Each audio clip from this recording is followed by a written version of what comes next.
Hi everyone, welcome to our class. ఈరోజు మనం ప్రవీణ ఉత్తరార్ధ paper 1 Naveen పద్య చైనికాల్లో నుంచి థర్డ్ లెసన్ తులసీదాస్లో కంఠస్థ దోహే ఉన్నవి, అవి ఎక్స్ప్లెయిన్ చేసుకుందాం. సో ఫస్ట్ దోహే. కహి ప్రియ బచన్ వివేకమై కిన్హి మాతు పరితోష్ లగే ప్రబోధన్ జానకి ప్రగటి బిపిన్ గుందోష్. సో ఎప్పుడైతే శ్రీరామచంద్రుడు వనవాసానికి బయలుదేరినప్పుడు తన తల్లి కౌసల్య చాలా భయపడిపోయింది. అప్పుడు శ్రీరాముడు కహి ప్రియ బచన్ వివేకమై, చాలా వివేకంగా, ఎంతో మెచ్యూర్డ్గా, ఎంతో మధురంగా వాళ్ళ అమ్మతో మాట్లాడుతున్నారు.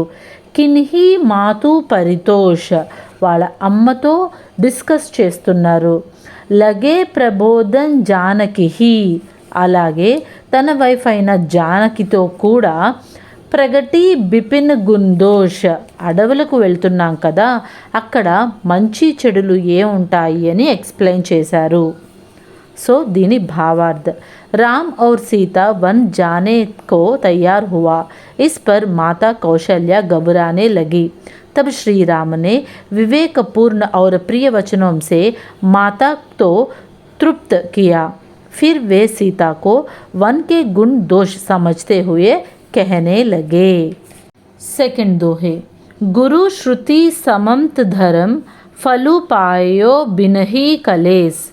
हट बस सब संकट सहे गालब नहुष नरेस.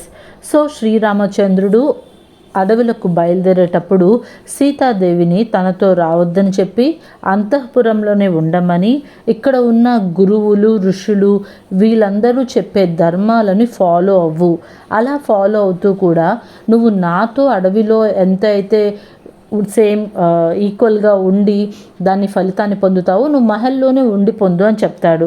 అనవసరంగా వచ్చి నాతో ఇబ్బందులు పడమాక అని ఎంతగానో నచ్చ చెప్పుతాడు శ్రీరామచంద్రుడు సీతకి.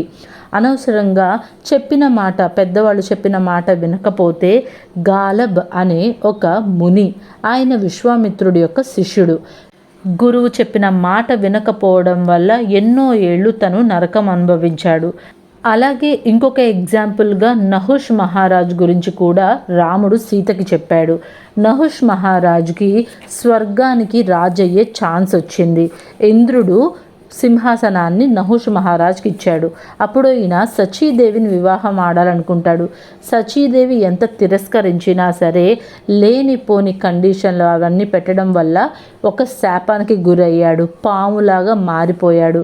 సో పెద్దలు చెప్పిన మాట వినకపోవడం వల్ల ఎన్నో అపరాధాలు కలుగుతాయి అని ఈ పోయంతో రాముడు సీతకి ఎంతో చక్కగా ఎక్స్ప్లెయిన్ చేశారు. सीता श्री राम के साथ वन जाना चाहती थी. श्री राम ने सीता से कहा कि तुम इसी राजमहल में रहकर गुरु और वेद की सम्मति के अनुसार कष्ट उठाए बिना धर्म का आचरण करके उनका फल पाओ. हट मत करो. पहले भी हट के कारण गालव नामक ऋषि और नुहुष नामक राज का कष्ट सहना पड़ा. थर्ड दोहे. भूमि सयन बलकल बसन असनु कंद फल मूल तेकी सदा सब दिन मलही सबऊ समय अनुकूल. ఎప్పుడైతే శ్రీరాముడితో సీత అడవులకు వెళ్ళాలనుకుంటుందో అప్పుడు శ్రీరాముడు సీతాదేవితో భూమి సమయ బలకుల్ బసన్, ఈ భూమి ఏదైతే ఉందో అది ఎప్పుడూ ప్రతి చోట ఒకేలాగా ఉండదు. అసను కంద ఫలమూల్, అక్కడ ఏదైతే దొరుకుతుందో, కందఫలం మీన్స్ రాడిష్, అలాంటివి దుంపలు ఏవైతే దొరుకుతాయో అలాంటివే తినాల్సి వస్తుంది. తేకి సదా సబ్దిన్ మలహి, అక్కడ ఏదైతే నార వస్త్రాలు దొరుకుతాయో లేకపోతే తీగలు ఏవైతే దొరుకుతాయో వాటితోనే మనం మన శరీరాన్ని కప్పుకోవాల్సి వస్తుంది. సబయి సమయ అనుకూల్, ఆ టైం అంతా కూడా అడవిలో ఎప్పుడు ఏమి జరుగుతుందో తెలీదు, ఎప్పుడు ఏది దొరుకుతుందో తెలీదు. సో అక్కడ ఆ పరిస్థితిని బట్టి మనం అలాగా నడుచుకోవాలి. నువ్వు ఒక రాజకుమారివి, నీకు ఇవన్నీ చేత కావు, నువ్వు రావద్దు అని ఎంతో ప్రేమగా నచ్చచెప్పాడు శ్రీరాముడు సీతకి. सीता श्री राम के साथ वन जाना चाहते थे. वन के दोषों को समझते हुए श्री राम ने सीता से कहा कि वन में भूमि पर ही सोना पड़ेगा, चाल के वस्त्र पहनाना होगा, कंदमूल फल को खाना होगा, कभी वह भी दिन नहीं मिलेगा, समय के अनुकूल होना पर भी मिलेगा. సో ఈ విధంగా తను సీతకి ఎంతో చక్కగా ఎక్స్ప్లెయిన్ చేశారు. నెక్స్ట్ దోహే. राम नाम मणि दीप दरु जिह देहरी द्वार, तुलसी भीतर बाहिरो जो चाहसी उजियार. సో రామ నామ మణి దీప్ దరు. సో రామనామం అనే దీపాన్ని నువ్వు నీ ద్వారం దగ్గర వెలిగించు. జిహ్ దేహరి ద్వార్. సో నీ మనస్సు అనే ద్వారం దగ్గర ఆ రామనామం అనే దీపాన్ని వెలిగించు. తులసి భీతర్ బాహిరో. సో బయట ఎలాంటి చిరాకులు ఎలాంటి చికాకులు ఏ ఉన్నా సరే, జో చాహసి ఉజియార్, అది నీ మనస్సును ఎప్పుడూ పవిత్రంగానే ఉంచుతుంది. ఎప్పుడైతే నీ మనసు దేవుడి మీద లగ్నమై ఉంటుందో అప్పుడు బయట ఉన్న చికాకులు ఇవన్నీ కూడా నిన్ను ఏమీ బాధ పెట్టవు అని కవి చెప్తున్నారు. भावार्थ. यदि तुम घर के अंदर और बाहर दोनों जगह रोशन चाहते हैं तो घर के द्वार पर दीपक रखो. यदि तुम मन की पवित्रता और कर्म की पवित्रता चाहते तो अपने जीभ से राम नाम का उच्चारण करो.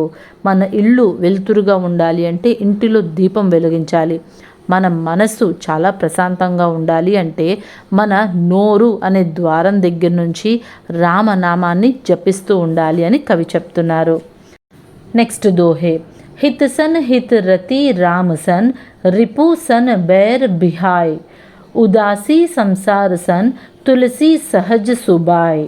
సో తులసీదాస్ ఇక్కడ ఈ మెటీరియల్ వరల్డ్ గురించి ఎక్స్ప్లెయిన్ చేస్తున్నారు. ఈ మెటీరియల్ వరల్డ్లో ప్రతి ఒక్కరూ కూడా మనం వాళ్ళకి మంచి చేస్తే మంచి చేస్తారు, మనం వాళ్ళకి కనుక చెడు చేయాలనుకుంటే పక్కన వాళ్ళు కూడా మనకి చెడు చేయాలని అనుకుంటారు. సో ఇక్కడ ప్రేమగా ఎంతమంది ఉంటారో ఏమో తెలియదు కానీ శత్రువులు మాత్రం చాలామంది ఉంటారు. ఇలాంటి మెటీరియల్ వరల్డ్కి నేను దూరంగా ఉంటాను, ఆ రాముడికి దగ్గరగా ఉంటాను అని తన గురించి తాను తులసీదాస్ ఎంతో చక్కగా ఎక్స్ప్లెయిన్ చేసుకున్నారు. भावार्थ. जो मेरी भलाई करते हैं मैं उनकी भलाई करता हूँ, राम से प्रेम करता हूँ, शत्रुओं से विरोध रखता हूँ, इस संसार से मन नहीं लगता हूँ, उदासीन रहता हूँ, यही मेरा स्वभाव है. नेक्स्ट दोहे. जहाँ राम तहाँ काम नहीं, जहाँ काम नहीं राम, तुलसी कबहू होत नहीं, रवि रजनी का ठाम. సో ఇక్కడ కవి ఏమని చెప్తున్నారంటే జహా రామ తహా కామ నహి, మనం ఎప్పుడైతే రామనామాన్ని జపిస్తూ ఉంటామో అప్పుడు మనకి వేరే దేని మీద మన ధ్యాస అనేది ఉండదు. జహా కామ నహి రామ్, అలా కాకుండా ఒక మనిషి గనక తన ఇష్టాల మీదే కాన్సన్ట్రేట్ చేస్తూ ఉన్నాడనుకో, తను ఏదైతే చేయాలనుకుంటున్నాడో దాని మీదే పెట్టాడనుకో అప్పుడు రాముడు అనేవాడు గుర్తురాడు. తులసి కబుహు హోత్ నహి. సో తులసీదాస్ అలా కాదనమాట, ప్రతి నిత్యము కూడా ఎప్పుడూ రామ భజన్తోనే తన జీవితాన్ని గడిపిన వ్యక్తి. రవి రజని ఇక్టామ్. సో సూర్యచంద్రులు మనకి చాలా ఇంపార్టెంట్, కానీ ఒకరి తర్వాతే ఇంకొకటి ప్లేస్. మార్నింగ్ టైం సూర్యుడు వస్తాడు, నైట్ టైం చంద్రుడు వస్తాడు, ఇద్దరు ఒకేసారి ఉండరు. అదేవిధంగా రాముడు నీ మనసులో ఉండాలి అని కోరుకున్నప్పుడు నీకు అదర్ నావిగేషన్స్ ఉండకూడదు అని కవి చెప్తున్నారు. भावार्थ. सूर्य और रात दोनों एक जगह होते ही नहीं सकते. जो आदमी राम नाम बजता है उसके मन में इच्छाएं नहीं रहती, और जिस आदमी के मन में इच्छाएं रहती है वह राम नाम बजेगा ही नहीं. नेक्स्ट दोहे. तुलसी राके कहत ही निकसत पाप पहार, फिर भीतर आवत नहीं देत मकार किवार. సో తులసీదాస్ ఏమని చెప్తున్నారంటే మీరు ఎప్పుడైతే రామ శబ్దంలో నుంచి రా అని పలుకుతారో అప్పుడే మీ మనస్సులో నిండి ఉన్న పాపం అంతా కూడా బయటికి పోతుంది. ఎప్పుడైతే మీరు మా అనే శబ్దం అంటారో అప్పుడు మీ మనస్సు మూసుకుపోతుంది, ఎలాంటి పాపపు ఆలోచనలు మీ మనస్సులోకి రానివ్వదు అని చెప్తున్నారు. भावार्थ, राम नाम बजने के लिए रा कहते ही मन में रहने वाले पाप का पहाड़ बाहर निकल जाता है। माँ कहते ही द्वार बंद हो जाते हैं, इसलिए वह पाप का पहाड़ भीतर आ नहीं पाएगा। नेक्स्ट दोहे। सब सगी बाधक बये साधक बये ना कोई తులసి రామ్ కృపాలుతో భలే హోయ్ సో హోయ్. సంగి అంటే ఫ్రెండ్, సబ్ సంగి బాధక్ భయే. ఎప్పుడైనా సరే మనం ఏదైనా పని చేయాలనుకున్నప్పుడు మనల్ని ఎంకరేజ్ చేసే వాళ్ళకన్నా క్రిటిసైజ్ చేసేవాళ్ళు చాలామంది ఉంటారు. అది మన చుట్టూతా ఉంటారు. సాధక్ భయే నా కోయ్, మనల్ని ఎంకరేజ్ ఎవరు చేయరు. తులసి రామ్ కృపాలితో, కానీ తులసీదాస్కి అలాంటి బాధే లేదంట. ఎందుకంటే ఆ శ్రీరామచంద్రుడు ఎప్పుడూ నిరంతరం తనకి ప్రేరణగా ఉంటారంట. బలి హోయ్ సోహోయ్, ఇంకా ఎవ్వరున్నా లేకపోయినా నాకు బాధే లేదని చెప్తున్నారు. भावार्थ, मेरे सब साथी मेरे साधन में बाधा डालते हैं, कोई भी मेरे साधन में सहायता नहीं करता, मगर प्रभु श्री राम कृपालु है, उनकी कृपा से मेरे भलाई होती है. नेक्स्ट दोहे. निर्गुण तो एही भांति बड़ा नाम प्रभुओं अपार, कहवु नाम बड़ा రాముతో నిజ విచార్ అనుసార్. సో కవి ఏమని చెప్తున్నారంటే, మనకి నిర్గుణ్ భక్తి శాఖ, సగుణ్ భక్తి శాఖ అని రెండు విధాలుగా డివోటీస్ ఎవరైతే ఉన్నారో వాళ్ళు డివైడ్ అయ్యారు. కొంతమంది ఎలాంటి రూపం లేకుండా దేవుడు అనేవాడు అనంతమని ఒక ఎనర్జీ అని నమ్మితే, మరికొంతమంది రాముడిగా కృష్ణుడిగా నమ్ముతూ ఉంటారు. సో కవి తులసీదాస్ శ్రీరాముడినే భక్తితో కొలవడం మొదలుపెట్టాడు. రామనామాన్ని, రామ రూపాన్ని మించింది ఏదీ లేదని ఎంతో ప్రగాఢ విశ్వాసం తులసీదాస్ది. भावार्थ, निर्गुण भगवान से भी राम नाम का प्रभाव अधिक है, राम नाम राम से भी महान है, यहाँ मेरा निजी विचार है. 8th పోయం స్కిప్ అయింది, అది ఇక్కడ చెప్పుకుందాం. ऊंची जाते पिपिहरा पियत ना नीचो नीर, कई चोंच धन श्याम सो कई दुख सहै शरीर. సో పిపిహర అనేది ఒక బర్డ్ పేరు, బ్రెయిన్ ఫీవర్ బర్డ్ అంటారు. ఈ బర్డ్ ఏంటి అంటే ఎప్పుడూ కూడా నేల మీద పడిన నీటిని ఇది తాగదనమాట. ఇది ఎంత ఎత్తుకు ఎగురుతుంది అంటే ఆ మేఘాలు, ఘనశ్యామ్ మీన్స్ మేఘాలు, ఆ మేఘాలలో ఉన్న నీటిని ఇది తాగుతుందంట. సో ఎప్పుడు కూడా మనం ఒకరి కింద తల వంచి బతకాల్సిన అవసరం లేదు. మనకంటూ ఒక మంచి విజన్ ఉంటే ఎంత ఎత్తు అయినా ఎగురుతాము అని ఈ పోయం యొక్క మీనింగ్. भावार्थ, पिपिहरा ऊंची जाति का पक्षी है, वह चोंच ऊपर करके बादलों में रखकर पानी पीती है, वह झुककर नीचे बहने वाले पानी को नहीं पीता.